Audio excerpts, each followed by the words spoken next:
Nah. Who want the What smoke? is up, Who trying to rap battle me is the question. Man, he ain't trying to do nothing, bro. What's up, bro? Hey, hold on. Hey, real talk. All right, hey, real talk. I ain't gonna sell Skylar short though. Like, bro can literally, if he wanted to battle rap, all you gotta do is just do like his own rendition of Looking Boy and just check the hell out of somebody.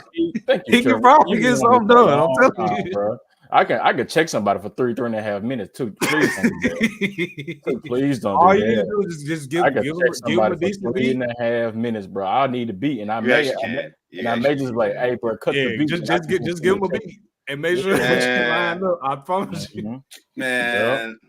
Lito, you can't mess with me though. I'm a villain.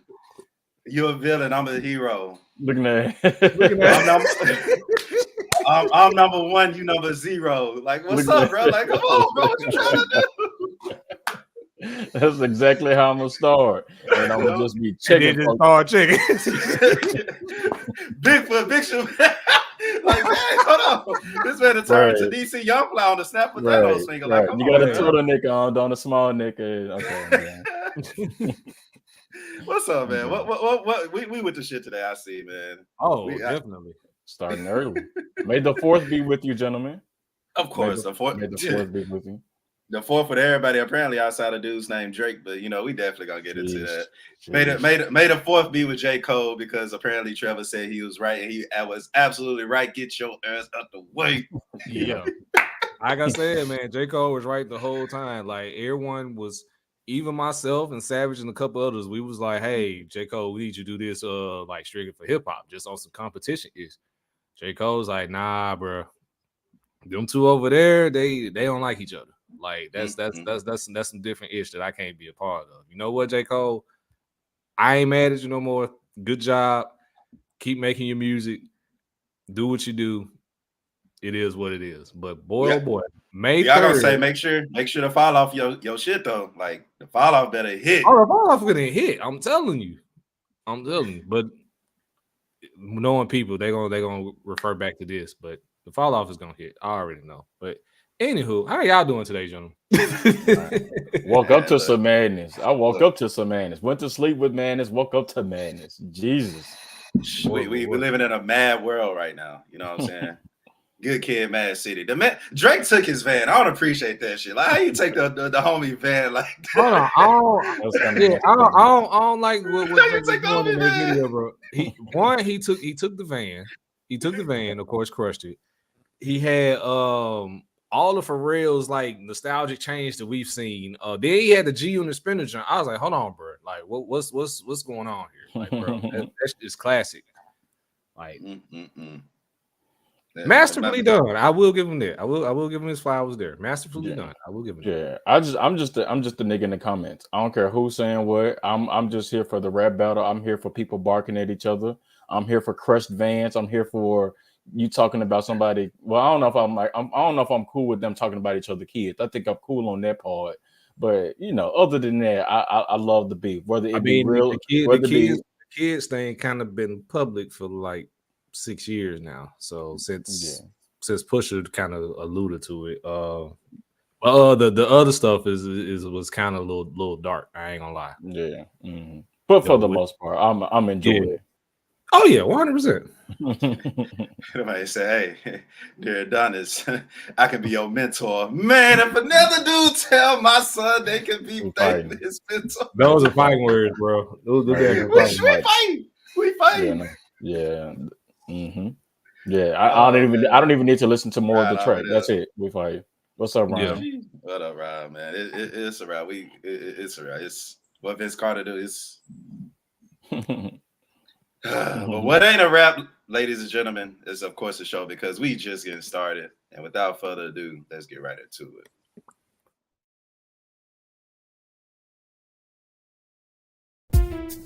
Welcome to Let's Be Real Sports Podcast, presented by Let's Be Real Media.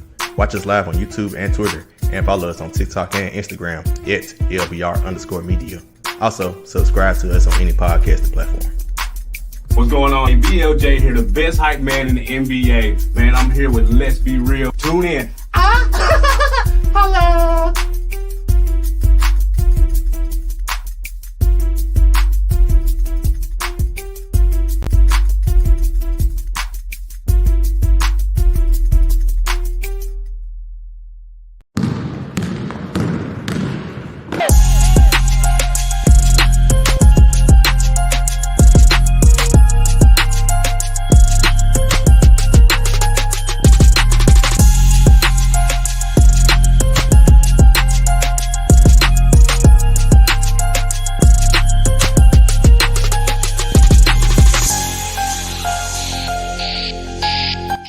Let's be real. Let's get it. And we back. Let's get it, man. If you're not familiar, if you're unfamiliar, if you don't know who the hell you watching, this is a Let's Be Real podcast presented by Let's Be Real Media. I am your host, Tev Shakir, with my guys who's ready for the BS today. My guy, Trail, what's going on, brother? Bro, it's May 3rd/4th, 2024 is going to go down. Is probably one of the most iconic days in the history of hip hop, man. I know we talking sports, but man, I'm just excited. Hip hop is hip hop again. I know I forgot my @ sign in the name, but y'all know that's where I'm at. But it is what it is. What's good, everybody? And of course, down below we got my man Lito. Lito, what's popping, my brother? Man, no, I'm still just trying to figure out who trying to get these hands in this rap battle real quick. And if you're trying to do that, then @_Scott Lito is the name on Twitter. Holla at me. I'm already up. You want 1-0? I'm waiting on your response, brother. I'm waiting on your response. Give me a minute. I'm gonna take the tiger that's behind you. And I'm gonna put it in there. I'm gonna put it in a rap video. Then I'm gonna check you for 3 minutes. Leave Tony out of this, bro. Tony ain't did nothing to you, bro. Tony ain't did nothing to you. Bro, gonna post up with Tony like this and just start checking. Right. Thought you had a friend, didn't it? Oh man, y'all, I see what y'all love. I can appreciate it, bro. We love you, brother. We love you. I love y'all too, man. Man, make sure y'all check out the other pods. Of course, if you like what you're hearing already so far, make sure you like and subscribe and comment. We're not gonna beg you, but we are gonna ask nicely. Go ahead and do what you do. Tell a friend where we are. Of course, we mean the game, Method Gang. Make sure you follow us on all social media platforms at LBR_media. We got the other pods. My homie Ryan already checking in. Ryan, what up, Ryan, with the Jump Pass pod. Of course, you got 3 the hard way, man. It's playoff basketball time. So make sure y'all locking in with us, man. I'm winning some money. So make sure y'all locking in with me on Twitter with that. I'm glad I started this trend with LBR with winning money, and now everyone else is eating too, man. I love it. We wealth, bro. I gotta get back. I'm coming back. I'm coming back. Hey, like I said, the next time I come back is gonna be when I know I'm gonna hit big. We're gonna collab on some shit. We're gonna collab on some shit. Because like I said, last year I came close to 5 racks off a $30 bet on some baseball ish. I'm telling you. Baseball season? Yeah, we're gonna talk about that. Baseball, because I don't know what the hell I'm looking at. Make sure y'all look them up. LBR Gaming as well, man. Got some good stuff going on. All right. So without further ado, let's go ahead and get into our flower segment right here. Of course, y'all have any flowers? I do. And I'm just gonna go ahead and get this out of the way. Shout out to Caitlin Clark. For she had her first professional WNBA game, albeit it was preseason. And I think the season starts later on in the month. But big shout out to Caitlin Clark for putting on a hell of a performance in her first game, and not just her. Really, shout out to all the rookies, because I heard Angel Reese had a decent game as well for the Chicago Sky. This WNBA season is shaping up to be probably one of the best. If you haven't subscribed to WNBA League Pass, I highly suggest you do so. It's $40 for the entire season. Go get it. But yeah, big shout outs to Caitlin Clark, big shout outs to Angel Reese and all the rookies who had hell of a start to their WNBA career. Albeit again, it's preseason, but if we got what we got this past week, then that's a sign of things to come when the season starts. Sounds good to me. Lito? No flowers for me, my man. No flowers from you. Okay. I definitely got a couple real quick off of sports. Of course, we indulged in the hip hop beef as we should be. Shout out to Kenny. Shout out to Drake. If y'all are my R&B heads, y'all know I'm an R&B head as well. If y'all hadn't checked out Party Next Door's new album, bro, make sure y'all check that out. It is good. It is great. If you're a Party fan, he got music, he got vibes for you. So make sure y'all go check that out for sure, man. Party Next Door's new album. Yes, it is the one with the woman taking back shots. Yeah, that is the album cover. Yeah, but it's great music on there. I got one more though. I got one more. What's up? Since we stand on music, probably gonna be the #1 track of the summer. Big shout out to Tommy Richmond for that $1 Million Baby. That junk goes hard, and that probably is gonna be the track of the summer. Everyone has been blasting that junk on social media. Shout out to Devin Walker who put me on to that junk because I saw it on Twitter and I was like, let me get this junk to listen. Yeah. Junk has the potential to be the banger of the summer. I know it's kind of hidden with all the beef going on between Drake and Kendrick, but big shout out to Tommy Richmond for that $1 Million Baby. That junk actually go hard. You just put me on game. Just put me on game. Yeah. And also, please be mindful when playing that ish in your car because the bass does go hard if you got a decent system on there. So, man, hip hop's so good. Ain't nobody talking about how black people taking over the country, but that's a whole nother conversation for a whole nother day. My last flowers will be, of course, the nerd that I am, going to X-Men 97. If you are not tapped in with X-Men 97, you are doing yourself a disservice. I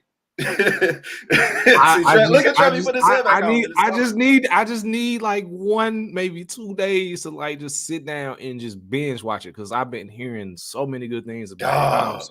I'm so ready.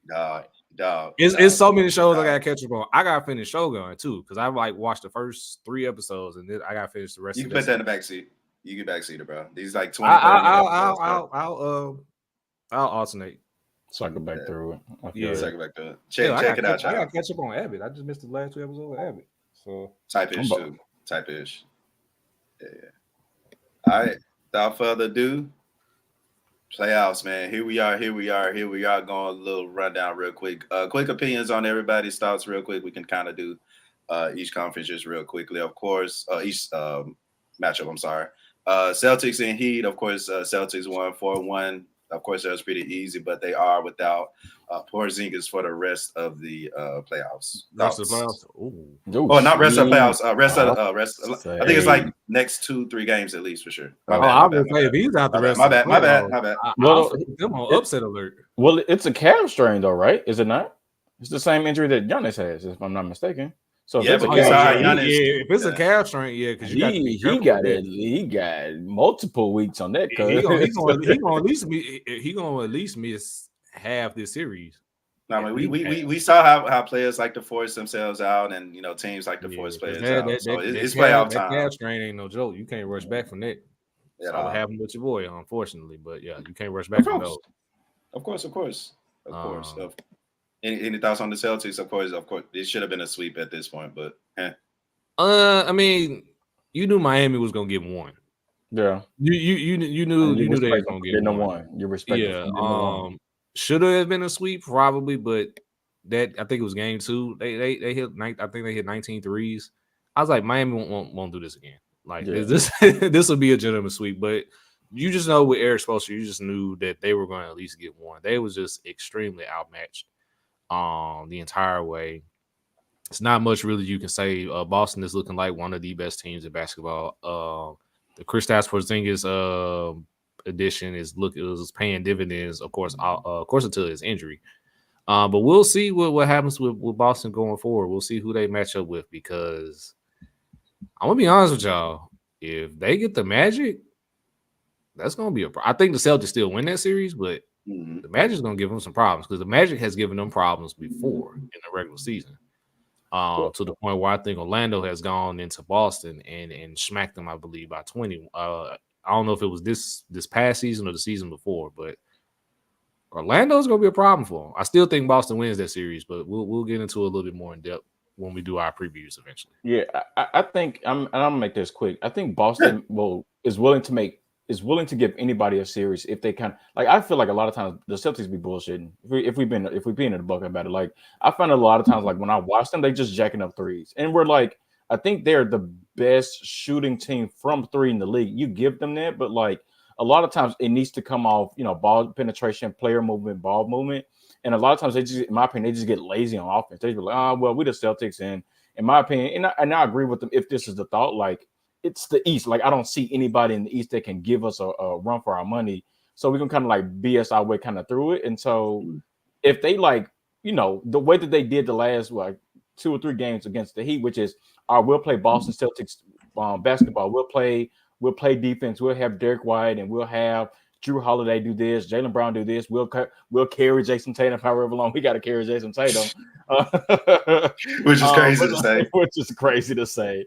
But no, I mean Boston is really good. The juggernaut of the East. I just feel like, I just wish that they would just kind of like take each and every game serious, and and therefore they can kind of get a little bit more rest going into the finals.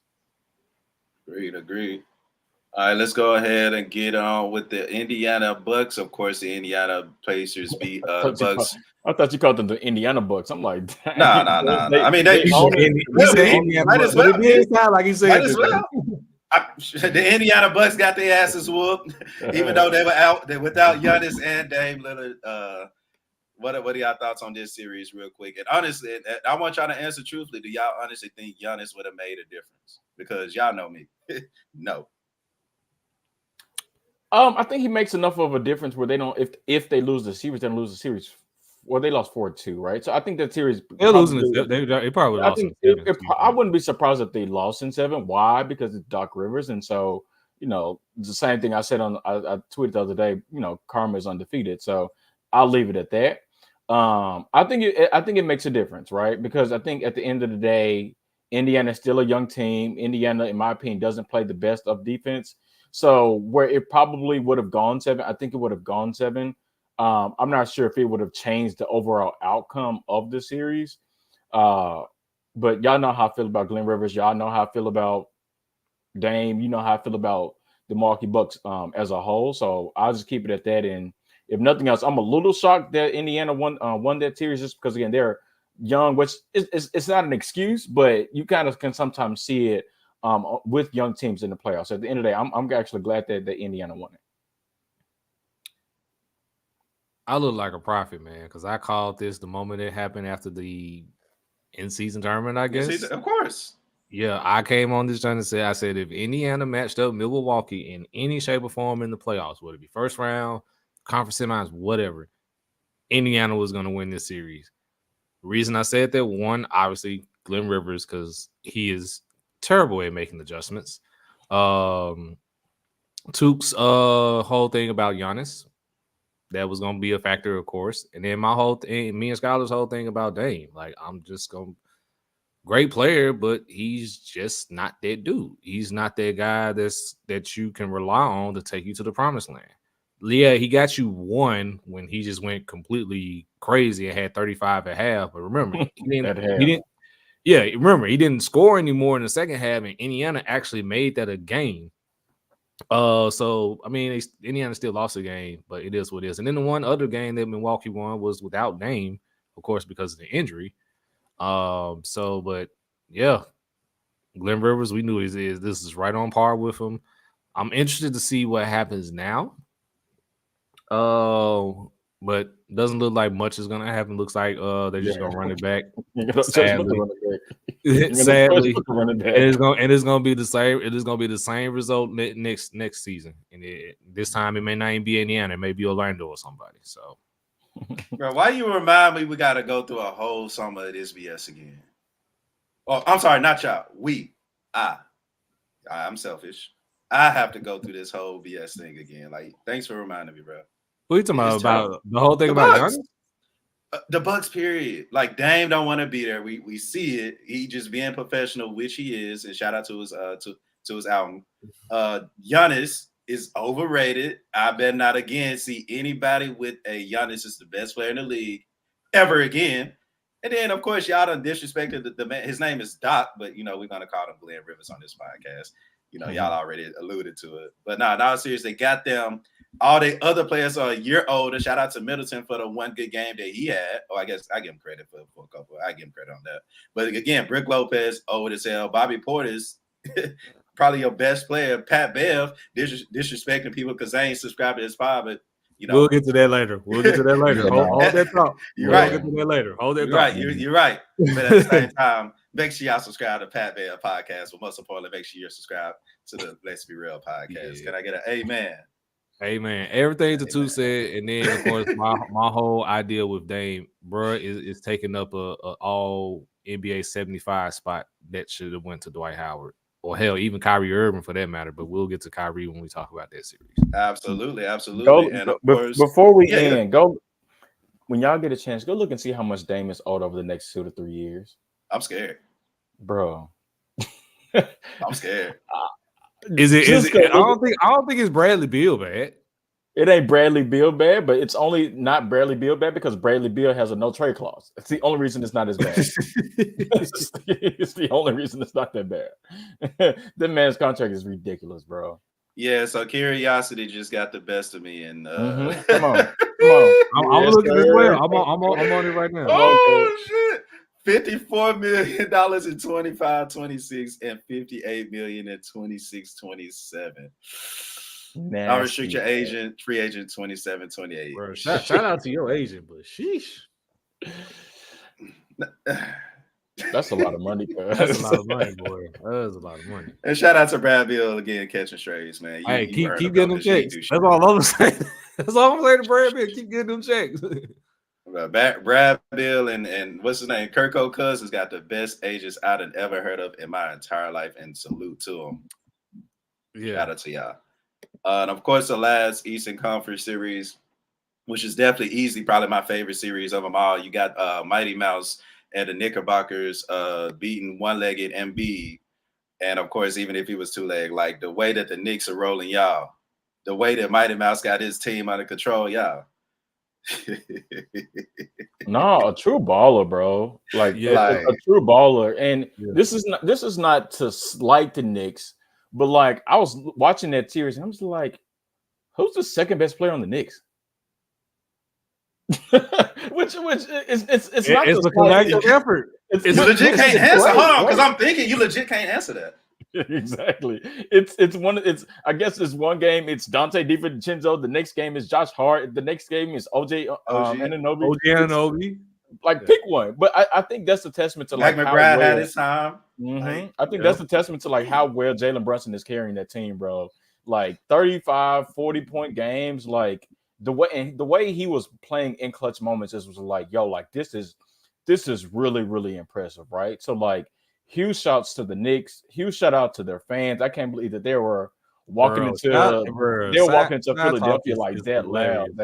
That was a really good series. That's one of those series that you'll probably go back and like, 10 to 15 years. It's on NBA TV. You be like, yo, like I can't believe like this series was that competitive. It was this live. There was this many like drunk moments. Like it was super, super good basketball, and I loved it. Man, I wish that series would have won 7. I ain't gonna even lie to you. I wish that jump would have won 7, but it is what it is. Big shout outs to the Knicks, man, who is clicking at the right time. Let's just be honest. I'm on this wave. I said last week that this was the most intriguing matchup because just the back and forth that you was getting, unlike another series that claimed that was going back and forth, but it really wasn't. But just the back and forth with this series from the Knicks still in game 2 at home in the last like 14 seconds to Embiid dropping 50 to save the season to Tyrese Maxey still in the game in New York. Oh my God! You talking about somebody that needs a max contract? Y'all need to go ahead and take care of Tyrese Maxey today. Like don't even wait until free agency open or whatever. Go ahead and extend that brother today because bro was balling the entire series. To what happened in game 6. Jalen Brunson, who was consistent the entire time, to getting contributions from other guys, from Josh Hart, Dante DiVincenzo, McBride, hell, OG Anunoby, hell, even Precious contributed in some shape or form. Big shout out to him. The gang. Shout out to the gang, of course. But yeah, man, shout out to the Villanova Knicks. And if anybody could challenge Boston, it's the Knicks. It's the Knicks. I just want to say I have no dog in nobody's fight, but for the rest of the playoffs, I will be repping Knicks basketball because me and my short people, we finna ride this thing on out, and we finna go crazy. But shout out to the Knicks. You and your short light skinned people finna ball out for the rest of it. Hey, somebody got to help with the light skins out here because the beige fellas is trying to get their shine. That's what that is. Too bad. Too bad they taking L's right now because they taking L's. They need it. Too bad they taking L's because of Aubrey, but it is what it is. Jalen Brunson hold it down, man. Jalen Brunson holding it down for all of them right now. But just the demographics of the whole New York and Philly thing too. I think that brought a lot more energy to it for a playoff series. So if we are gonna salute anything, we're gonna salute the NBA scripters for scripting the way that they scripted. When New York is doing well, and Side Talk gets clips of their fans just doing random ish after games, it is amazing. I'm sorry, like we need New York in the playoffs forever because I need to see clips of that every time something great happens for the Knicks because it's just amazing. I'm sorry, it's great. All right, let's get into it. So of course we already talked about. Hold on, we missing one more out east. The only one that's going 7. That's going on. The Yeah, one that nobody has been talking about. Absolutely. Well, in my opinion, I'm kind of upset because I felt, in just my honest opinion, once I saw Porzingis go out, I still kind of feel like the Cavs would be a tougher matchup for the simple fact that Mobley and Jared Allen has been playing. That not only are they playing, they're playing really good basketball, and I think that would be a matchup against the Celtics old people. But you can't even get past the Magic's young people. So it's like I'm still riding with the Cavs, but y'all got to show me some more because I think they can beat this. The Celtics, like I said, top to bottom roster, but they missing a big piece, literally a big piece. So if the Cavs can make it, who knows? But I don't think the Cavs make it, bro. I think the Cavs had too many opportunities to really close the series out. They just have not. And that's a testament to how well the Magic have played, and as well as a testament to how well they're being coached by Jamal Mosley. Yup. Who definitely deserve to be a finalist for NBA Coach of the Year. I'll get to my POPs later because it's my cold POPs is from the Magic on that, but they've come out and played a one hell of a series. I was waiting on the adjustment of when they were going to put Jonathan Isaac on Donovan Mitchell. I was waiting on it because I was like, when this adjustment comes, then we'll see what happens from there. Donovan Mitchell is doing his best audition tape because we all know that he's pretty much out of Cleveland at the end of the season. Boy had a 50 ball last night, which was crazy. And even with all that, Orlando was still able to prevail. And it's not just what Paolo is doing or Franz Wagner. They're getting, just like we were talking about with the Knicks, they're getting contributions from everybody. They're getting contributions from Jalen Suggs, Jonathan Isaac, Wendell Carter Jr. is making plays here and there. So man, this Magic team is they're gonna be something to record with in the future. They're this year's Sacramento, because they had their new they call it Play the Song, just like the Beam. So I can definitely see Orlando taking this series, man, because Cleveland had too many chances to close it out, and the pressure of them having to do it on their home floor, I think is gonna get to them. Yeah, I think from an intrigue factor, I want the Cavs to win. So I think that makes more of a compelling matchup for the Celtics. But I really want the Magic to win. And I really want the Magic to win. And this is where I get through the hard way. I give that podcast and that crew props because they put me on Paolo Banchero. Paolo Banchero was that guy that, like, I was shout like, out to Savage. I find a player every year is like, okay, let me watch this player, right? Like, I don't care what team it's on. Like, I don't, let me watch this player. And Paolo was that guy for me multiple times throughout the season. And he has been balling. And so where I want the Cavs to win because it makes more of a competitive matchup for the Celtics, I want everybody to see what I've been seeing in Paulo Banchero, and the same thing with Through the Hardaway. Like, Cuz is balling. And so that whole Magic team is playing really good. The Wagner boys, they hooping. Jalen Suggs is hooping. Wendell Carter Jr. is hooping. Jonathan Isaac is hooping. And then Mosley is really coaching that team up really well. So I don't know who I want to win that series, but I want everybody to see and notice, like, who Paulo Banchero is and who he's going to be. Cuz is a baller. At this size, that bag that he carries, bro. I feel I know because I made his build in 2K, and I started using them. I was getting buckets like crazy. Cuz hooping. He's hooping. Paulo is that dude. Real talk. So shout out to Through the Hardaway for that, for putting me on. Shout out to Savage. That's definitely his guy. He's been raving about him damn near since his rookie. Since he got drafted. Honestly. Like, so he ain't a Lakers fan no more. So he may be a Magic fan low key. We'll talk about that on Monday when we record. All right, we got to shift things out. Now we can shift things out. The wild freaking West. Of course, we got the sweep of the Pelicans. Blah. We got the Mavericks who beat the Clippers. Hold on, real talk. No, Mm-hmm. I gotta get this off because I gotta talk my issue real quick. Get your issue off. So when the bubble happened and the bubble occurred, when Brandon Ingram was voted most improved player that year, and he was also an all-star, I immediately came out and said, y'all gotta make New Orleans gotta make a decision. Brandon Ingram or Zion. It was that simple. When you decide to give Zion his extension, you should have traded Brandon Ingram right then and there. And you chose not to. And you see where this is going now with the Pelicans. I think Brandon Ingram is going to hit the free agent market this summer. Honestly, truthfully, I don't think he wanted to be in New Orleans. I think he's kind of gotten a bad rap for his time in the Olympics the summer prior. But I was just going to say I was right. I mean, that decision should have been made long ago. Choose between Zion and Brandon Ingram. But I think now, wherever Brandon Ingram lands up, if it's with a contender, he can definitely be a strong third, fringe, second option to a major playoff contender. So interested to see where Brandon Ingram is looking to go. I feel like he could be like on the Wizards or something random like that. I could legit randomly see him contract with the Wizards and start putting up.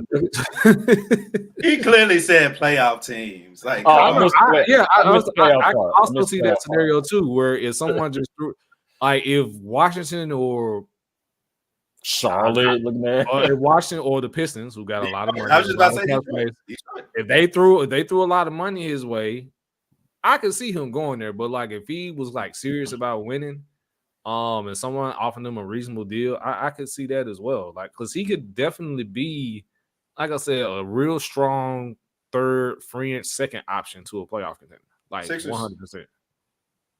He'd be perfect on the Sixers. Good. Yeah, I mean, he'd be giving them more than what Tobias Harris is giving them. So yeah, who's also a free agent? Who's also a free agent this summer? Who is Tobias Harris agent? He top 3 too. He's also top 3 too. Yes, he's also. Boy, he's been stealing from the league for the last 3 years, and I am jealous. Yeah, he needs to be in jail. Yeah. All right, that's all I had to say about this series. The Thunder took care of business. We already knew that was pretty much going to happen because once Zion was out, it was a foregone conclusion. All right, now we can move on to the next match. to what should have been my favorite series, but Kawhi didn't play. So, 4-2. Per usual, look, man. Per usual. Mavericks took care of business. So now next year the Clippers got to go into a new stadium, not even knowing who's going to be on their damn team. But that's another talk again, coming up soon. But of course, let's give praises and to the Mavericks. Shout out to Kyrie Irving for stepping up the way that he does. Ain't nobody talking shit about him. Stephen A., we hear you. We listening. Hey, speaking of Stephen A., hold on. Speaking of Stephen A., go ahead. Whoa. Go ahead, because I know where you're going. Whoa. A couple games ago, we were watching and Russell Westbrook threw that punch, and I just knew he was going to get suspended. So, come to find out, Russ did get suspended. Stephen A., why are you calling the league to figure out why he didn't get suspended? Like, come on, bro. Chill. You bored as hell. What a oh, yeah, 100%. Did he openly admit to that? Yes, he did. Yeah, he did. He's definitely Stephen bored. A., you are bored as hell, bro. You got other things to worry about. Hold on, and you want to know the funny part about it is he doesn't have to be. The Knicks are balling. The Knicks are winning. Like, bro, I understand you got to cover everything you got to cover. That's your job. Bro, you should be probably the happiest of the happiest right now. The Knicks are balling. They just won a series. They probably gonna have a chance to beat Indiana. So, bro, you should be about the great. That's misery, right? But anywho, misery loves company. So misery loves company. So even if they happy, they still miserable on the inside. God damn it, Stephen, I love you though. What are y'all thoughts about the Mavericks, real quick? Per usual. How many years? How many years in a row have the Mavs and the Clippers faced off in the playoffs? Like the past 4 years? Pretty much. I want to say 3 times in the last 4 years. So you talk about a script. That script has been the exact same for the past 4 years. It's Cavs and Clippers go up, match up against each other. Luka goes off, averages 30, 35. Kawhi Leonard and or Paul George is hurt in some form or fashion. The Mavericks typically win in 6 or 7 games. Nothing about that series this year surprised me because it's been the same thing for the past 4 years. So Shark said, three of the times last in the last 5 years. And I think the Clippers are only won one, and that was the bubble. And that was when Luka almost beat him on a bad ankle by himself. with Kawhi and Paul George in the lineup. So and speaking of Kawhi, I appreciate that, Cap. They lost the 2 games he did. I mean, that is true. That's per true. usual. I do. It's the thing that like people every year be like, oh no, the Clippers are contenders. I'm like, bro, no, they're not. No, they're not.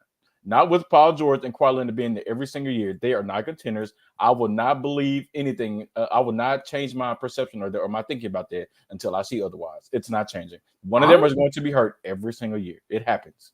Honestly, truthfully, we talk about roster construction and we get on the Lakers for that. We need to talk about the Clippers. No, it as well. I mean, because they because they had a decent team when they got Kawhi and Paul George. They didn't build upon it, and they pretty much just flipped everyone over for some Asian vets. No disrespect, but it is what it is. For James Harden and Russell Westbrook, who looking like shelling themselves out there. Russell Westbrook was he was terrible. Oh Jesus! Don't even get me started. Don't even get me started. And y'all know I love Russ, but don't get me started. Bruh was atrocious in this series. But yeah, at some point, if you're the Clippers, if you're Steve Ballmer and company, man, y'all finna go into a new arena. Like, what's y'all game plan at this point? And what's crazy is they extended Kawhi Leonard. Of all people, they sure did. They sure did. And speaking of, we already talked about 2 of the 3 free agents that's hitting the market. Paul George will be hitting the market this summer as well. So and they're talking about signing him to an extension. Like, you talk about the definition of insanity, bro. Like, you're literally doing the same thing, hoping for a different result. And I'm not sure what's provoking you to do that. Me neither. I don't know what's gonna happen. I think with the Clippers, they kind of felt like me because I was one of those idiots that did feel like the Clippers could have gone far. Because like at some point things got to change around, but again, one of the commandments of this show, somebody show us who you are. Yep. Better believe them, and it is what is over what if, if Kawhi was healthy, if whatever. Like, no, they lost to a way better team that was the Mavericks, and it's been happening for a long period of time. So to Cap's point, these those who are I think Russ has a player option. For Russ ain't going nowhere. Russ gonna retire. Yeah, Russ gonna retire in LA, but he has a player option for like only $4 million. So I wouldn't be surprised if he just opted in and just decided I'm just gonna play out my last year in LA and just walk into the sunset. They're running their team back. Paul George will be back. James Harden will be back. They're going to run. I don't know, bro. I'm interested with the whole Paul George thing. Unless they just really, really go into the bank and back up the truck, we'll see. I mean, but you got to think they all at the crib too. And like that's what I'm saying. They're running. And that's true too. They at the crib. Paul George is from LA. All of them. Yeah. Russ, Harden, Kawhi, all of them at the crib. Yeah, Ryan, the Thunder won the trade. They got SGA. So but they got SGA and a bevy of draft picks. They still have at their disposal. Sheesh. Yeah, y'all hear shout out to the Thunder, shout out to SGA. Speaking of him, his name is Son Aries, which is like the dopest like name. I actually like that. I love that. I love that. That's nice. That's nice. One of Zeus's sons, God of Thunder, Shay on the Thunder. Nice illusion, brother. But that means you gotta stay a Thunder for the rest of your career though. Because like if you get traded in 3 years we in kindergarten, people gonna be looking like, oh, okay. But now shout out to Jay. But I think that's one of the reasons why OKC is holding on to all their draft picks, because they know that they're not a big time free agent destination, but with how well they've done in the draft with the players that they've gotten, of course, getting SGA with that trade with the Clippers, drafting Chet Holmgren, drafting Jalen Williams, both Jalen Williamses, by the way, that are both contributing, discovering Lou Dorton, putting him on as well. So Sam Presti, man, that man's working. Big shout out. Yeah. Absolutely. And somebody who ain't working for probably the next. What's up?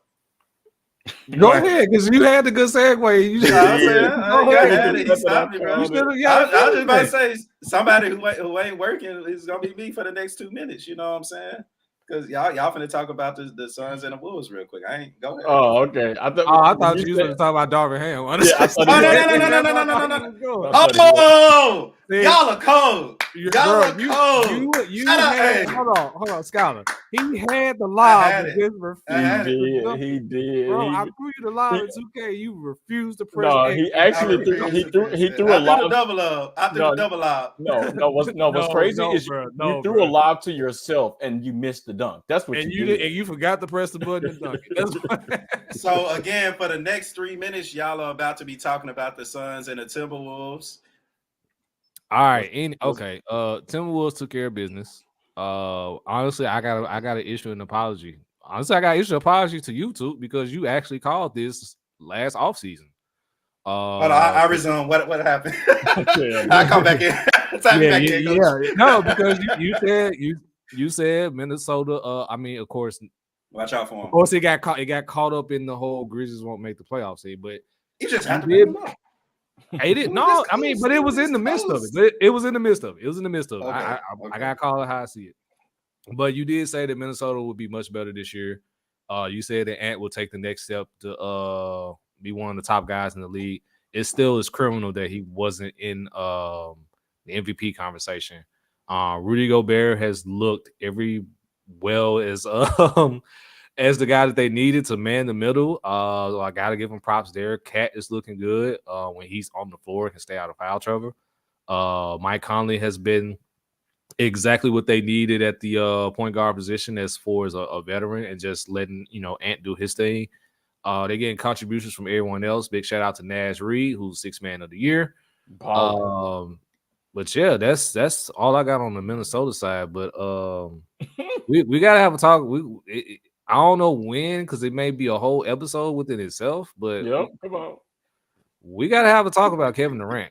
And I said last week on Trolling All that he's gonna be asking out. That he will ask out this offseason, and I really do believe that, because there's no way that Phoenix runs his back with these three.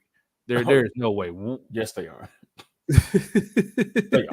No, I'll believe it. I'll believe it when training camp starts. But I hope, because the only person that probably would ask out outside the KD is Devin Booker, and I don't think Devin Booker's going anywhere. Bradley Beal has a no trade clause, and he's owed $60 million next season, so no one's gonna take on that contract. That just leaves Kevin Durant, who's already getting ready to who's already owed what I think 40 to 50 plus over the next few seasons. So I wouldn't be surprised this summer if he acts out. So I'm standing on business with that. Hey, bro. Mind your own business, Savage. I honestly, it is a conversation, but I honestly believe that is a whole episode within itself, because it's more than just him, to be honest with you. Well, that's going to be another time I ain't working. Per usual. But no, shouts to Minnesota. I knew that they would win this series, but I didn't foresee them dominating in the way that they did, right? I knew Ant was going to go off. Naz Reid is another one of those players that I've been watching quite a bit this past season, who had been balling. He did what he was supposed to do. Cat did what he was supposed to do. To your point, Trevor, Rudy Gobert did what he was supposed to do. Mike Conley, per usual, did what he was supposed to do. But I was just a tad bit shocked at the fight or the pushback that I didn't see from Phoenix, which at the end of the day, hindsight is 2020. I'm actually not that surprised, right? Why? Because it was led by Kevin Durant, right? Like we've talked about this before. We've alluded to it. We've hinted at it.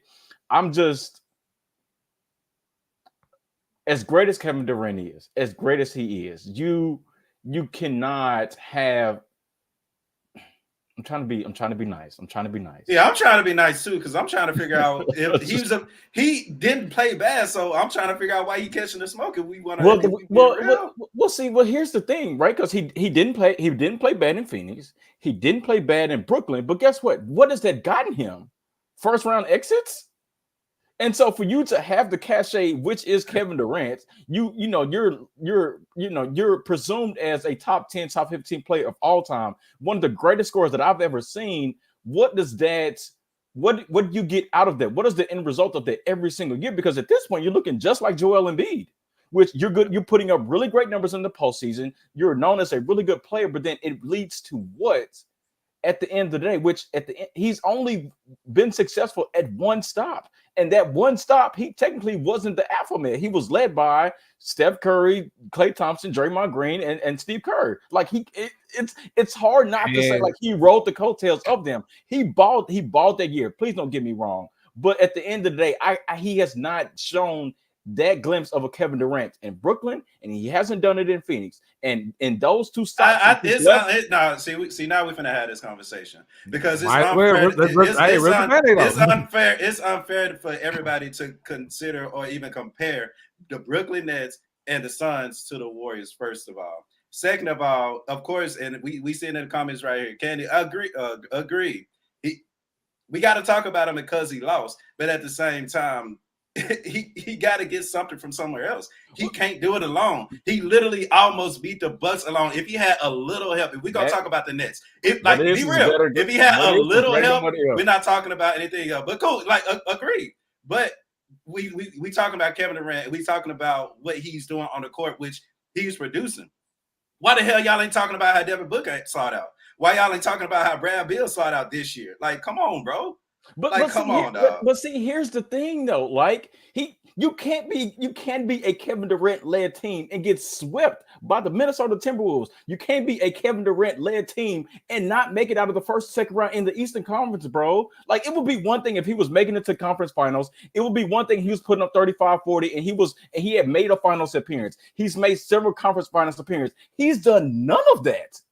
He's done none of that, but literally got bounced in first rounds or not even made the playoffs because you can't be that good. You can't be that good and be getting bounced that early. Because if we do the same thing to LeBron James, if we do the same thing to Steph Curry, if we do the same thing for all these other stars, he got to catch smoke too. That's all that I'm saying. Let me get in this real quick. Since we already you don't have to conversation. How, and it's a serious question, there's no disrespect to him at all, but how else does Kevin Durant affect the game outside of scoring? If he's not scoring, what else is he doing to impact the game? I mean, we can say that about a lot of people, though, Trevor. I mean, yes, no. You can say that about every. We can say that about all the. What are we talking about? What are you doing without scoring, nigga? This is an offensive game. No, walk with me here. Walk with me here. If LeBron James is not scoring, he can impact the game doing other things as far as playmaking, playing setting defense, up teammates, setting up teammates, doing things of that nature. Coaching probably too. Coaching. Yeah. With Jokic, we see what Jokic is doing. Jokic doesn't even have to go out there and score, 30 plus and things of that nature. When he's not able to score, he's setting up teammates and things of that nature. He's able to impact the game in other areas. In Kevin Durant's case, if he's not scoring the way that he scores, how else is he affecting the game? And if you want to be honest, I think there's a book on Kevin Durant at this point on how to stop him, because Boston did it and it kind of held them in check. Did that his last year in Brooklyn. Minnesota did it this series. So my thing is, I for all the cachet to Skylar's point that he's catching, there has to be some kind of form of flag that he has to come with that as well. And I'll allude to this because this is where your point is actually about him needing help comes in. Kevin Durant has thrived best when he's had a secondary ball handler or a playmaker to kind of take the reins off of it to where all he has to focus on is scoring. He had that in OKC with Russ and James Harden for a bit. He had that in Golden State with Draymond and Steph. He kind of had it in Phoenix that one year when they had Chris Paul, but you knew you needed to upgrade at the point guard position. However, instead of addressing that need and knowing that's what you need to be successful, you decided, all right, we're just going to stack the deck and go flip pretty much our entire future on Bradley Beal, who's, again, giving you virtually nothing. And now we're in this situation. So I don't know, man. I still think he's as great. I still think he's great, but I just think he has to catch some of this flack that a lot of these other superstars get as well. Because he's had the talent. He's had the talent. At some point, where you got to make it out of the first round, cuz he's had the talent, and he's traded away the talent as well. Because I still stand on business. I think that team, prior to them trade for James Harden in Brooklyn, I still think that was a championship team. No, agreed.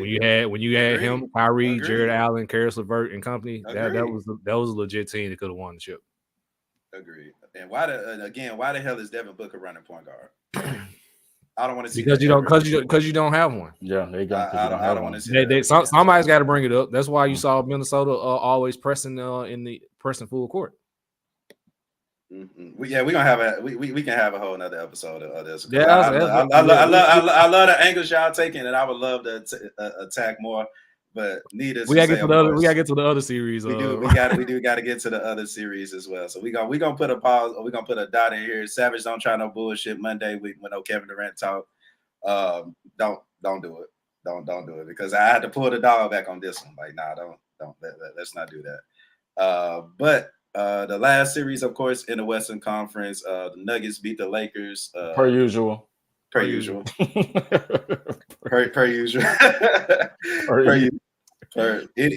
Thoughts and prayers. Thoughts or prayers. What y'all got? That series didn't surprise me. It didn't surprise me one bit, because what we saw last year in the conference finals is the exact same thing we saw in the first round of this series, which was the Lakers had no answer for Jamal Murray. None. Even on a bad calf that was heavily taped and wrapped before game. What was it? Game 5? Balled out on him. Balled out on Braun. He showed up. He showed up LeBron. He showed up AD. He showed up on small ass guards that the Lakers got, and they had no answer for that. So I'm honestly not surprised at how this series turned out. It's the same thing that I was saying against the Minnesota and Phoenix, which was like the Lakers very similar to Phoenix. There was no pushback. There was not like, oh no, I'm about to stand up. We're about to take over this game. I didn't see. I guess we saw it for one game or one half. But the Lakers got to find an answer. They've got to find a guard that can guard. It's like that backcourt of D'Angelo Russell and Austin Reeves it's cool, but it's not good enough for the playoffs. Why? Because neither one of them are tall enough or big enough to guard anybody. I've seen them get cooked by De'Aaron Fox. I've seen them get cooked by Jamal Murray. I've seen them get cooked by every pretty decent guard, Devin Booker. I've seen them get cooked by everybody, yet and still they continue to think or say, we'll run this lineup back, we'll run this roster back, and expect something different. The answer is not Trae Young. The answer is not whatever random guard that you want to throw out there. They've got to find some way, which I don't even know how they can do that. I don't know if LeBron has come back or not, which he probably is. But they got to figure out what they're going to do with D'Angelo Russell and Austin Reeves. One of them got to go. And it's ironic that you said they needed guards that can guard. And they need a center. Yeah, they do need a big as well. It's funny that you said they needed guards that can guard when they literally had two on that championship roster and decided not to resign them. Yep. And one of them just cooked them in the playoffs. Again, per usual.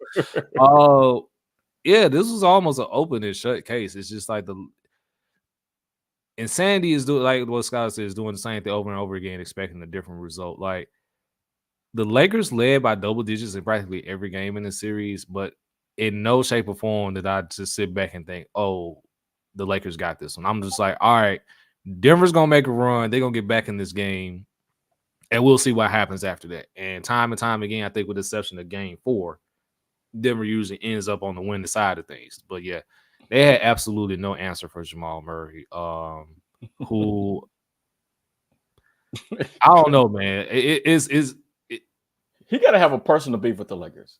He does. He needs to get on somebody's podcast and explain like why he hates the Lakers so much. Because maybe this is what sparked the Kendrick Drake beef, because Jamal Murray is Canadian and he's killing LA. So hey, bro. Is Jamal Murray's Canada's last hope? Yo, you said it, not me. Hey, bro. Yo. That's the only time that Canada is gonna beat LA. Yo, Trevor, I love you, bro. I love you. we here, bro. I told you, we here.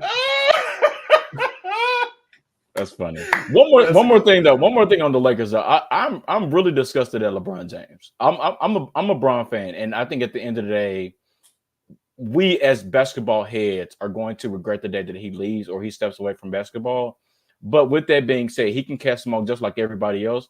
His ability to provide excuses for losses makes me so mad. It makes me so mad. He threw out injuries. He throws out, players are not doing this. Coaching is not doing that. We're hurt. Whatever the case may be. For somebody of his stature, I would really like for him to take more accountability for his losses and for the decisions that he kind of forces the Lakers to do. When things don't go his way, he makes an excuse for it, and it really, really makes me mad. And I may be old when I say this, but it sets a bad example for everybody else or for those that want to aspire to be like him. It makes people say, okay, well, when I become LeBron James or when I become really good at basketball, I'll just make an excuse. Or, I'll find a reason to say why, why we lost this game or why we lost this series. Just own up it. I would just really like for him to own up and take ownership for the decisions that he makes, for the roster construction that he puts together. Like he's got to take more accountability for it. I keep saying it over and over again. It's gonna be dark going forward, but there's light at the end of the tunnel. LA, take back your franchise now. Just let LeBron walk. If he decides to opt out, don't even make him an offer. Just let him walk. Now, if he opts in, that's a different story. But yeah, to Skyler's point, I'm tired of it too, man, because it's crazy. When he wins, it's all because of him. Yep. When he loses, it's moving the goalposts and trying to blame somebody else where there's injury. And that injuries thing just pissed me off because I'm like, okay, bro, that's literally half the NBA. But yeah, especially come May. Yep, everybody's injured. Yeah, like come on now. Let's see. Savage. If Dynasty's in this LeBron legacy didn't even have one. They only got one. I was just about to say, was it really a dynasty? No, they got one championship out the whole deal. That's not a dynasty. And most people put an asterisk by it, so I mean, and most people put an asterisk. I do not. I don't. I acknowledge. I do not. It is a championship one, nonetheless. Just without fans in a bubble being forced to play basketball while certain things are happening in America. But that's neither here and there. Yeah, if I'm Rob Pelinka and the Lakers, bro, to take back your franchise. Like for real, take back your franchise. Okay. It's gonna be ugly going forward because you don't have any draft picks or nothing in the future. But like I said, there'll be light at the end of the tunnel.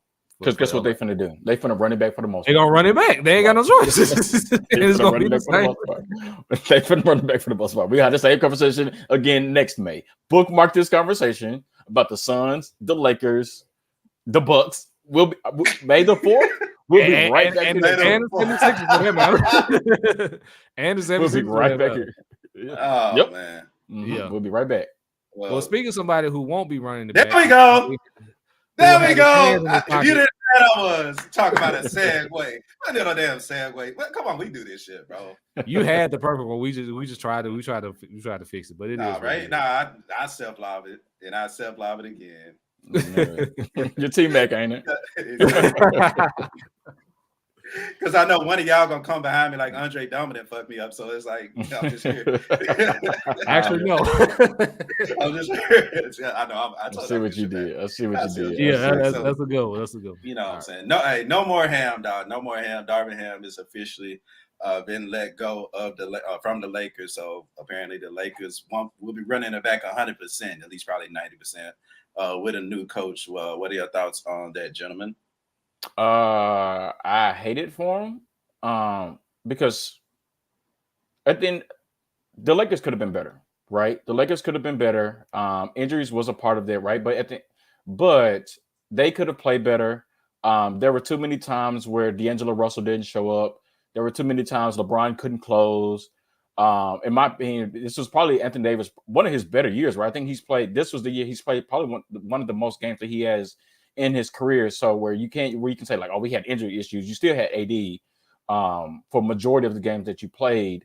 But Darvin Ham was not a good coach.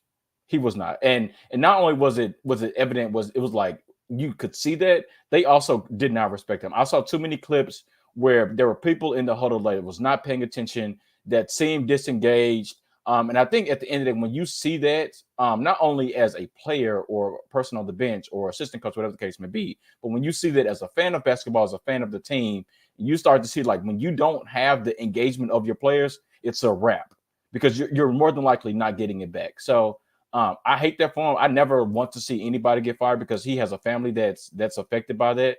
I just wish that, again, going back to the accountability piece, LeBron, in my opinion, this may not be true, but in my opinion, he picked Darvin Ham, and he was also quick to throw Darvin Ham under the bus. And so that's why I feel bad for him.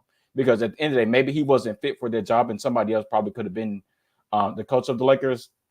It was tough to see, especially as a black man. Like I definitely don't want to see that black man. But I don't think he was fit to be a coach as of yet. I mean, he did a hell of a job as an assistant, so I can see why it was kind of warranted for him to get a head coaching job. Not in our market though. You can start somewhere. I don't know if you want to start there. I mean, he was in Milwaukee. I think he was in Milwaukee for that championship squad, if I'm not mistaken. He was, but yeah, I hear what you're saying. I feel. I mean, a lot of what you said about Darvin was true because it was a lot of questionable stuff that he was doing as a coach of as far as rotations and things of that nature. And I think had he simply just addressed that, and I think the Lakers could have been and should have been a whole lot better than what they actually were. But on the flip side, I do think that that man was scapegoated, obviously because of LeBron James. Again, LA, take back your franchise if you're really trying to make something happen in the future.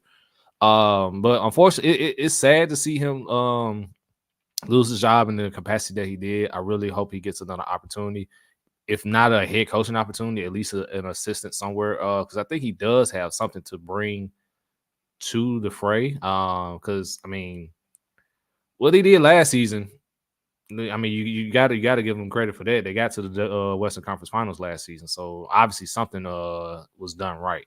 So, yeah. Who do y'all see? First, let me ask y'all this: one, who do y'all see the Lakers bringing in? And two, should they make their decision based on LeBron possibly coming back? I think LeBron will be back. I don't know what their answer is, because again, you need a guard that can both score and defend. And off the top of my head, I'm not sure who that person is that's available. What they should have done years ago, which was they should have signed DeMar DeRozan. That's what they should have done. Ooh, yes. And they went in a different direction. And I'm not sure if you want to go their route, because DeMar DeRozan is a little bit older, but he's an upgrade, if you ask me, of D'Angelo Russell and Austin Reeves. Yeah, you can keep one of the two, but I think you got to find a way to like have somebody that can guard and shoot the ball from three, mid range, whatever the case may be. Get the ball to the hole. And I'm just not sure how many players, considering how much LeBron is making, how much AD is making, how much, like, who can you get to fill that void, considering how much you have to pay in salary? All right, so I'm just looking at potential free agents at that guard position that can potentially address it for LA. DeMar DeRozan is a free agent, so you could possibly sign him for cheap if the money is there. D'Lo has a player option, so I'm pretty sure he's gonna be back for that 18 mil. It would be criminal for him not to opt in because he's not gonna get 18 mil again on the market. So I would never say never. You'd be surprised. You'd be surprised. That's true. That is true. Let's see. Any other? KCP's not going anywhere. Tyus Jones is a free agent, but I'm pretty sure he'll get more than what the Lakers can offer. And that's pretty much it in terms of point guard. So yeah, the guard market is not that great given the Lakers situation. Because they can't go out and get any of the major guys. So your best bet is probably hoping to sign DeMar DeRozan for cheap. I hope you can sign Bronny James. I hope he's your 3-and-D guy. That's true. That is true.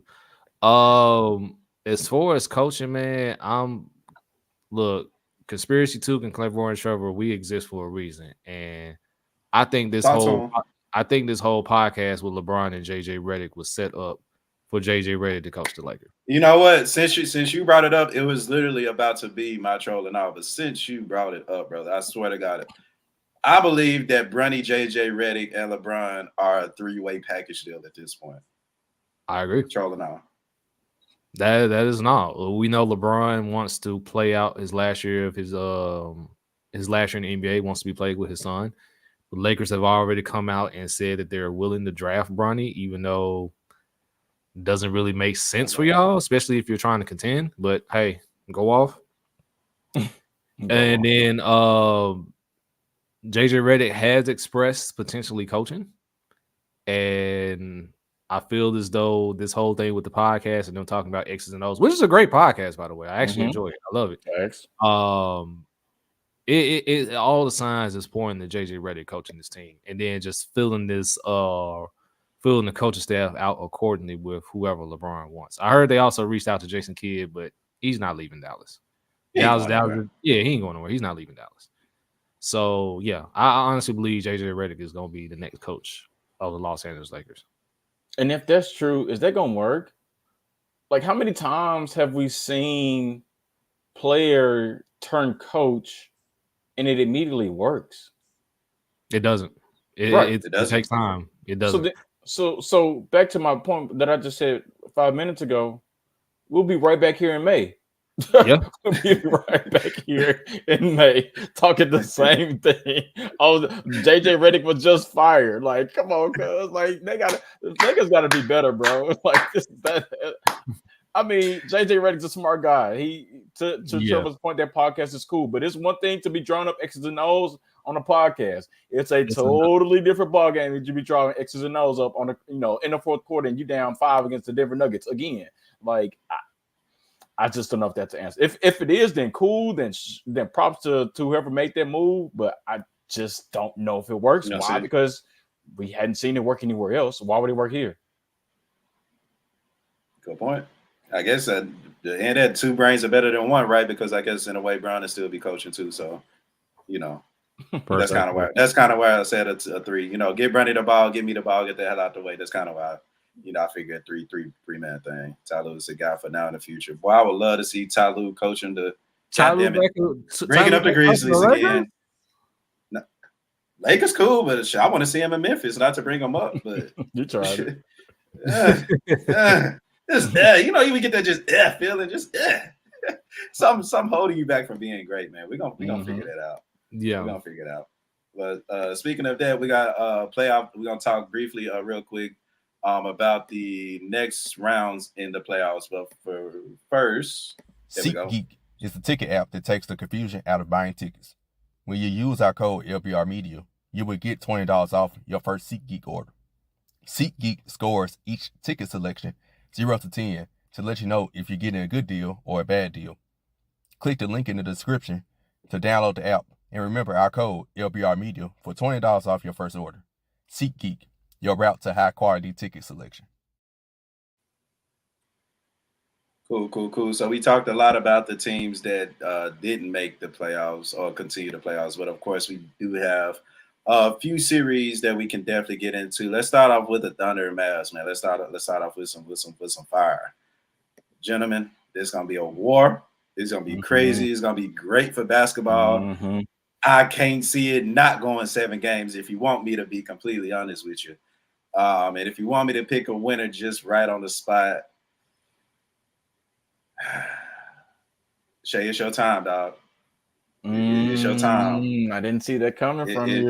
It's your time, and it's your time. And y'all know me. Luka is gonna Luka. Kyrie is gonna Kyrie. But we're watching a day and an age where, again, we got to start looking at these young teams because these young teams they hungry. And we've been looking at SGA specifically has been looking at everybody on the internet saying, hey, what you going to do in the playoffs? You swept the Pelicans as you should have. So now if you really want that respect, that cred, you ain't got to make it to the NBA Finals this year, But if you do beat a team like the Mavericks, I think that respect will start coming to you more. Mm-hmm. And I think SGA knows that. So for this series, I'm going Thunder in 7. That's my reason. The floor is yours. Whoever want to go next, I go first. Bring the smoke. I love it. I'm gonna go Mavs. Of course, I'm going to go Mavs only for the simple fact that I'm concerned about the size of the Thunder, especially on their front court. Right, like this team is really, really good. They're really, really talented. They can shoot the ball. They can defend. That's true. Kind of sad at the same time. That's true. That's true. Damn. But Gafford, which is a name that like is not a household name for the Mavs, but balling. And I just don't know if Chet is big enough to withstand that for 7 games. I just don't know if what's the 4 name for the Mavs? The other one, DJ Lively. Lively. Yeah, some good point. Hold on, you bringing some good points. Lively, like that team can defend at the rim. They are jumping out of this world. And they can defend at the rim too. So that's the only reason I'm going Mavs. But then also I kind of like what I've been seeing from Kyrie on the defensive side too. He was going to be my P.o.P for the weekend. We'll get to that here shortly. But what I saw from Kyrie on the defensive end the last 2-3 games of that series was extremely, extremely impressive. So with that, I'm picking the Mavs. Yeah, this is a tough one. The Thunder's issue was on the inside because they were small and they were getting killed on the boards. I think that first game against New Orleans. There's a reason why, because if Zion was playing, that series goes entirely different. And to Skylar's point, I don't think is Chet going to be able to deal with Daniel Gafford and Derek Lively just being physical with him for moving his ass. That's what they finna do. Pretty much for an entire series.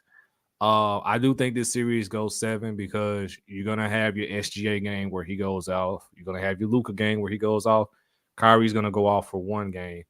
My question is, who's gonna be that guy for the Thunder that's going to step up and just have just one of those random games where they just go completely off? Now, do they have the player to do it? Jalen Williams is more than capable of doing it. Mm-hmm. However, I can see a game where someone from Dallas, where PJ Washington just goes off and has like 25 or something to help propel. Like, who's going to be that guy for Oklahoma City? And I'll close it out with this. Shout out to the guys at 3 the Hardaway, but in the early stages of 3 the Hardaway, they mentioned that with Luka that this Dallas Mavs team was a sleeper pick as a finals team. And I think that time is here. So give me the Dallas Mavericks in 7 games. I think, and like we both right.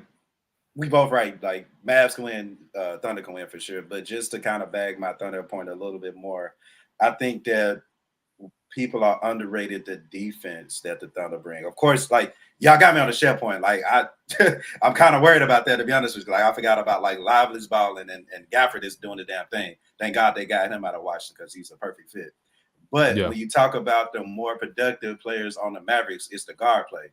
Where you got, arguably 3 of the top 10 defensive players in the NBA as guards. We talk about Jalen Williams. We talk about SGA, who I think, in my opinion, is the best offensive guard in the league. And you also got Lou Dort. So when you coming out attacking from that angle as well, I think that we can let either Luka or Kyrie beat us, but it's gonna go games where both of them ain't gonna beat us. We're gonna let one go off, and we're gonna settle for everybody else doing their thing.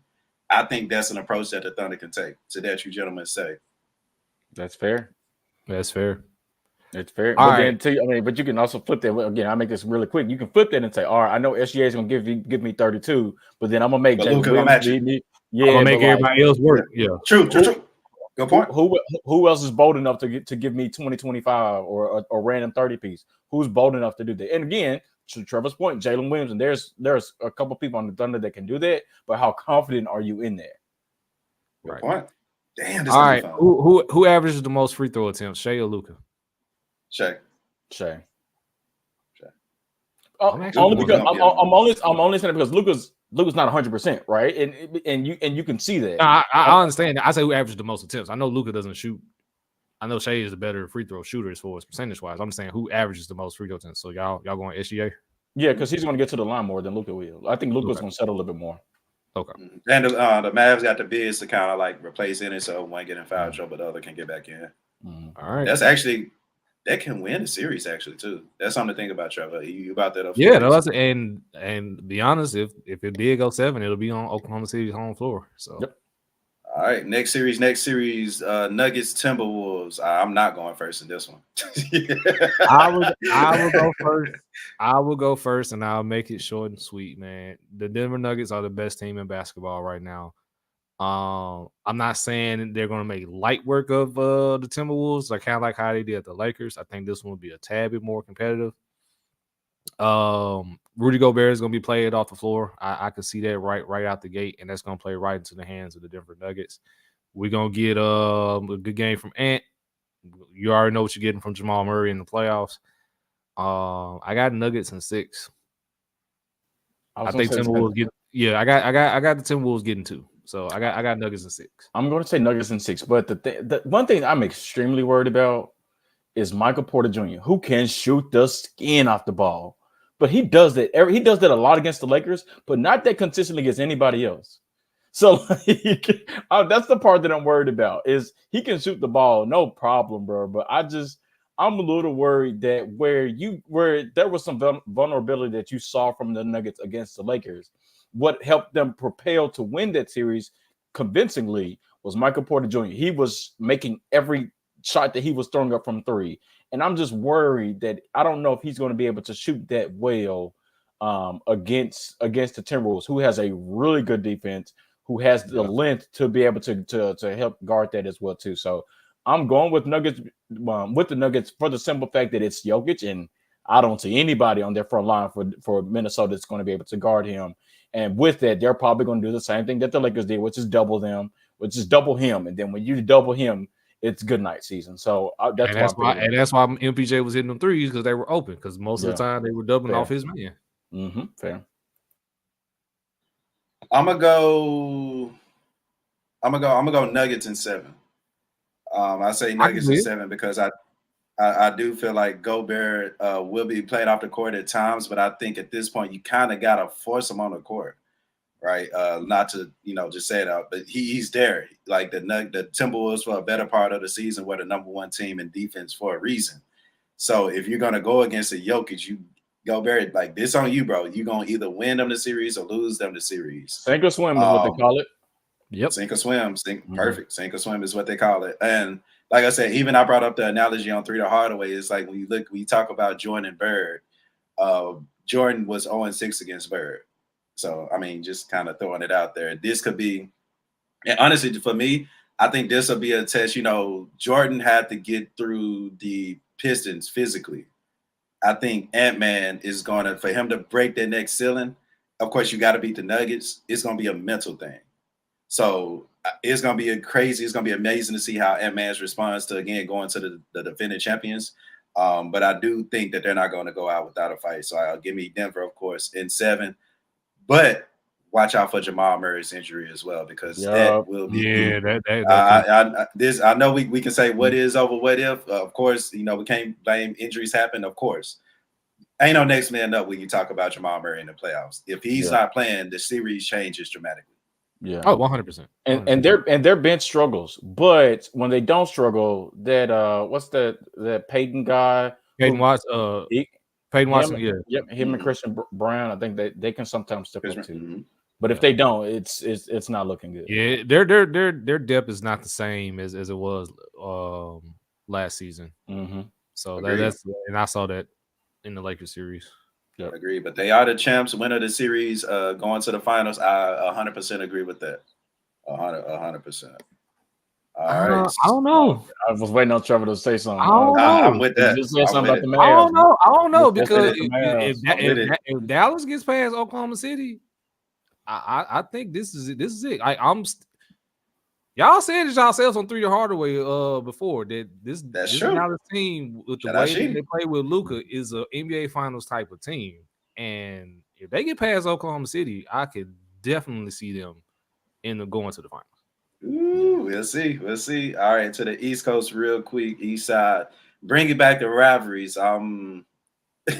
Knicks Pacers. I ain't gonna even lie, y'all.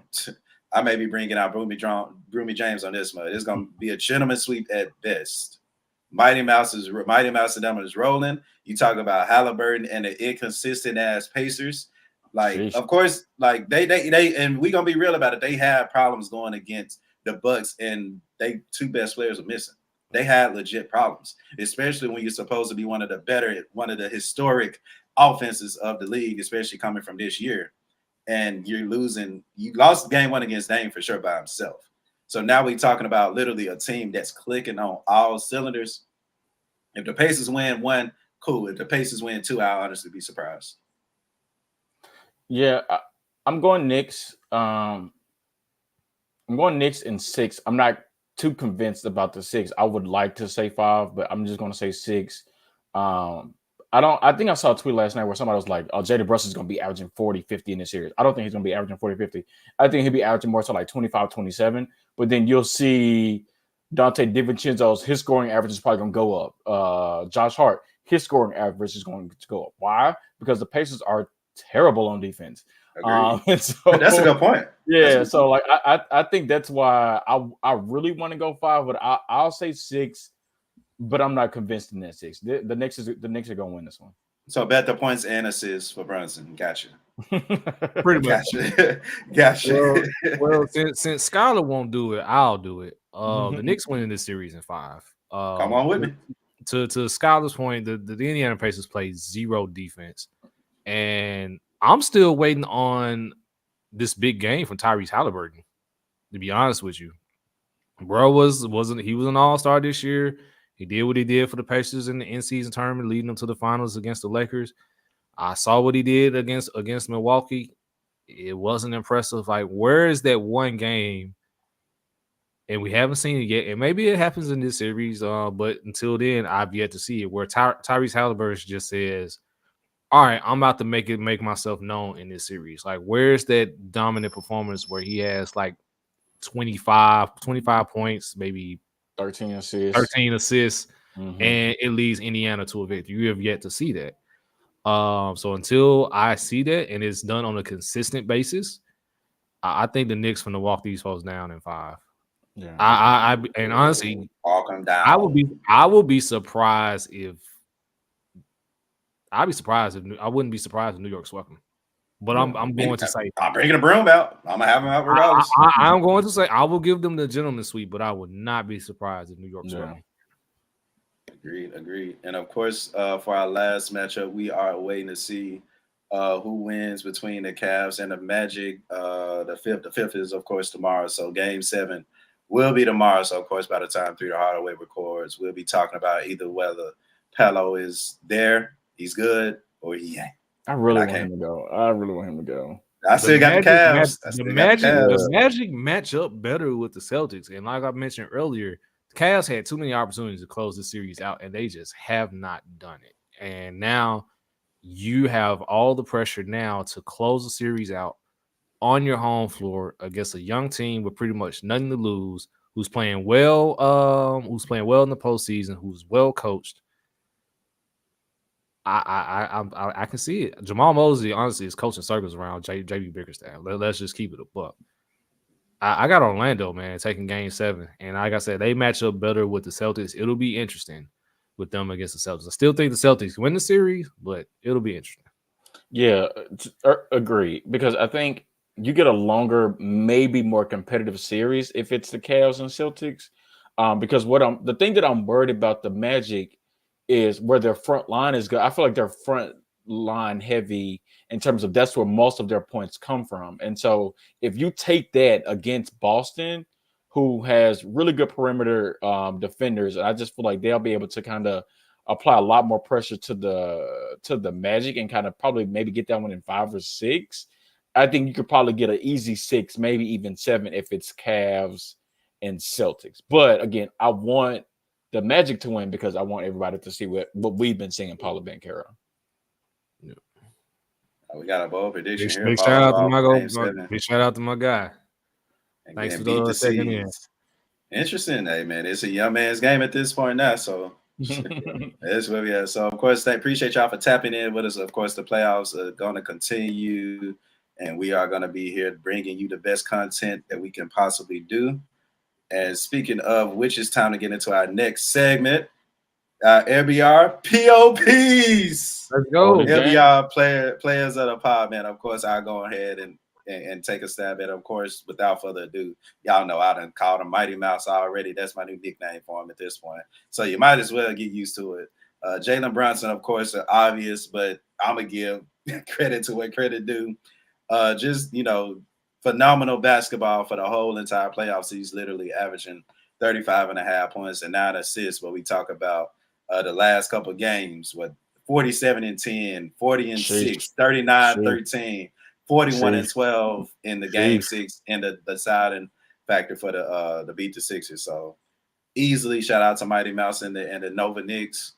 Jalen Brunson keep holding down for the short people. And we gonna keep rocking. Shout out to the Knicks.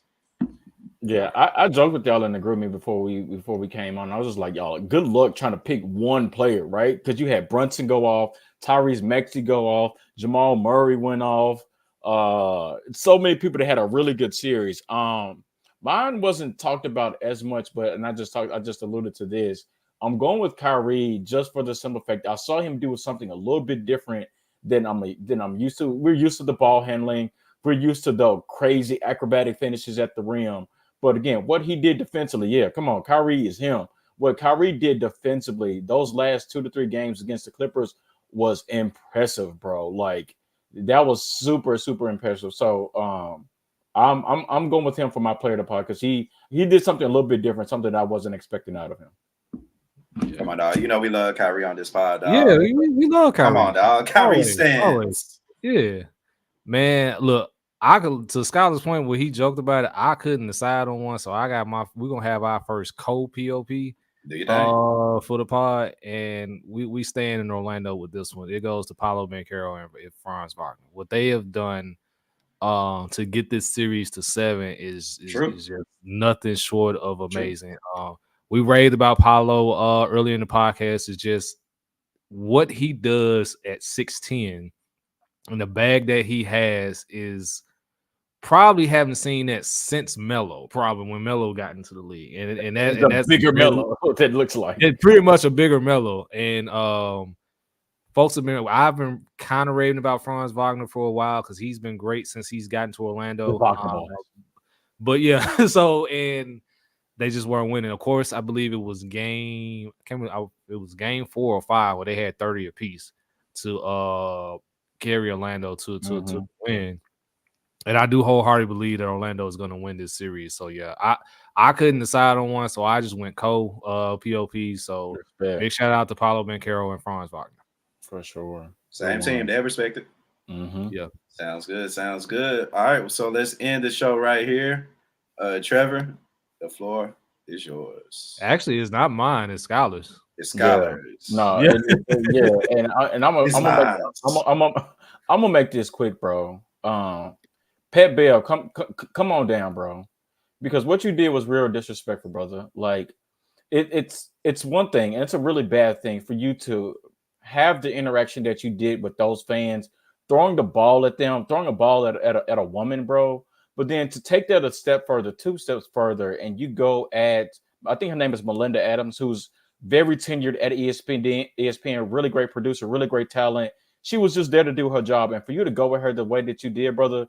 You were clearly bored, and then what you did to try to make up for it, you tweeted an apology. Because if you're going to stand in the locker room with cameras and mics and you're going to go at her the way that you did, I don't need you to tweet an apology. No, I need you to go on your podcast, the one that you want people to be subscribed to. Go on that podcast, bring her on there, and then apologize that way. That's the way that you need to do that. That was frustrating to see, bro. That was really frustrating to see. As a black man, you shouldn't do that. As a man, you shouldn't do that. She's there to do her job. She didn't come at you. She didn't come at you disrespectfully at all, brother. Like you got to be better. You got to be better because I'm not sure if he has kids. I'm not sure if he has a daughter, but you wouldn't want nobody doing that to your kid, and you wouldn't want nobody doing that to your daughter. She was there to do her job, and you went her the way that you did. That was disrespectful. He owes her an apology, and he owes those fans an apology. Period. He actually does have a daughter, by the way, so he should know better. Even worse. Even worse. And at this point, I've now judged you twice. Yeah, I don't like judging people. I'm judging you I twice. remember him on his podcast when they were asking about the Josh Giddey situation. He was like, "Come on, man, I got a daughter." So yeah, he should know better. 100%. That stuff. He got to be better. He was bored, 100%. And again, we say you do stuff, you do things that you normally don't do when you're bored. I don't even know if this is a case where it's like this was something he does when he normally doesn't do it. Like he's not a good person, bro. He's not, and he needs to own up for what he did. That's all I got to say. Maybe it's more so to do with him always having to have a chip on his shoulder, just because of how he, had to get, how he got in the league, and that's in order for him to have staying power in the league, he probably has to be that way. He has to be that guy that always has a chip on his shoulder, which is fair, right? Like I get it. Like I don't have that same chip on my shoulder that he does. But it's the way that he talks in the media. It's the way that he talks to people off the floor. You can do that on the floor. Like I respect it as a basketball fan. I respect that you can keep that on the floor. But when you step out of those 4 lines and you got a camera in your face, you got a mic in your face, you got a podcast, and you talk to people the way that you do, that was disrespectful. And I'm actually glad that I think I saw an article where Fox is no longer allowing him to do media for them. I think I saw the same thing. ESPN. ESPN. Yeah, it was ESPN. The correct move. The correct move. Yeah. They did right. So he got to do better, bro. He needs to take his apology, get her on that podcast and apologize. Don't do that. Don't do that doing tweets. I was just about to say, because we do, like, I did joke around and saying, like, if you ain't subscribed, he is obligated to do what he did. But at the same time, is this one of those cases where it could be used as any publicity is good publicity? Because, like you said, ESPN just said we don't want nothing to do with you. All they got is his pod. We not sure what Pat Bev gonna be anyway. And you just took an L. So it's like a lot of people gonna be watching that and talking about you. Yep. Just be better. Yeah, that's it. That's it. Better. Cool. Anything else, man? Any trolling knowledge, man? Any else we need to recognize being bored? My last thing is hopefully we can continue to see the NBA TNT crew. It sounds It sounds as if that plug is being pulled, and I'm going to hate that, bro. Like Shaq, Ernie, Kenny, Charles, like it sounds as if that crew is done. I hope that's not the case. But if it is, mad respects to those people, like the best pre-game, post-game crew there is and probably ever will be. I hope that's not the last we've seen of them, but it sounds like it is. Facts. Warner break out the checkbook. Please match it. They'll get it. Because we found it to the point where they're on different kind of other shows as well. Like even with college basketball, we've seen Kenny and Charles get or anything. So they know that brand, bro. It's a 4-man thing, and whoever's smart enough will recognize it. Hell, it may be Amazon at this point. Who knows? They got all the money. Well, that's the thing though. Ernest like he's not working for anybody else other than Turner. Yeah, Ernie's not leaving Turner. He's standing 10 toes down on it. And he's like, I'm staying at Turner. Turner's done a lot for him. Turner done a lot for him and his family. So I respect it. So that's why I'm like, even if you take that crew to ESPN or to NBC, like Arnie is like, no, I'm staying where I'm at. So I just thought about that real quick before we left, and I hope something changes. I hope something changes and we can get that crew back. And here's the thing, like, man, the one defining thing that you have NBC with the NBA is Fox has it now, and everyone's using it. So, which was the thing for the NBA on NBC. So, I don't see. I mean, maybe you can get some of you guys. Maybe Bob Costas will call some games again, just like he did in the past. But it won't be the same as Ernie. Yeah, that crew is hilarious. That crew is hilarious. Yeah. All right, well, Warner Bros is on you, bro. Apparently, that's who owns TNT. So again, Warner Bros. You know what we like, man. You know what we need, and let's not break up the culture, bro. Come on, the only network that's playing rap battle songs, bro. Like, they did play Euphoria, bro. That was lit. Oh, that was lit. I sure remember that. Of course, they were playing like that too, but they did. Yeah, if they play Meet the Grams, bro, it's a wrap. It's a wrap. It's a wrap. Like that's my man's really wrote a letter to his parents and his son and said, "Hey, y'all raised a wish with a capital B. Like that's just disrespectful, bro. Come on, man." And your man, and your son, your dad is a potential PDF. So, sheesh. Good pod, fellas. Good pod. Great pod, man. I have too. We had some fun. We did it. Shout out to everybody rocking with us, man. Shout out to everybody rocking with us, man. On YouTube and Twitter. Yes. Right, man. Shit. If y'all on YouTube, make sure y'all like, subscribe, comment again before we head on out, man. All minds are clear. Let's get on out of here. Shout out to all the pods of the network, man. 3 the Hardware can coming at y'all probably Monday or Tuesday. We'll let you guys know. Ryan Harris in the comments with the Jump Pass pod. Make sure y'all check out the homie.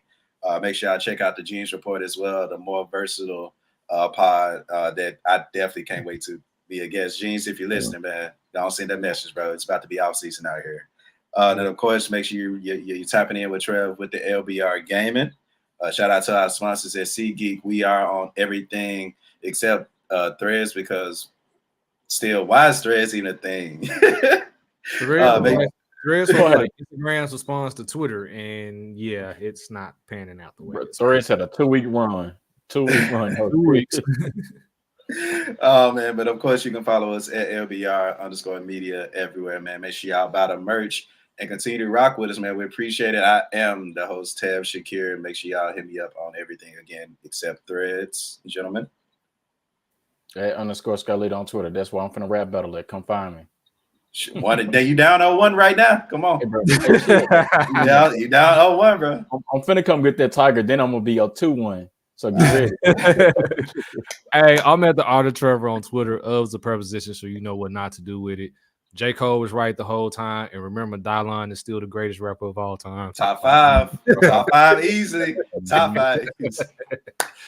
All right, man. Appreciate y'all for rocking with us. Same time, same place next week. Y'all be safe. Y'all be easy. May the 4th be with you. May the 4th be with each and every one of you. Happy holidays, because today's a holiday to me. Peace out, y'all. Peace.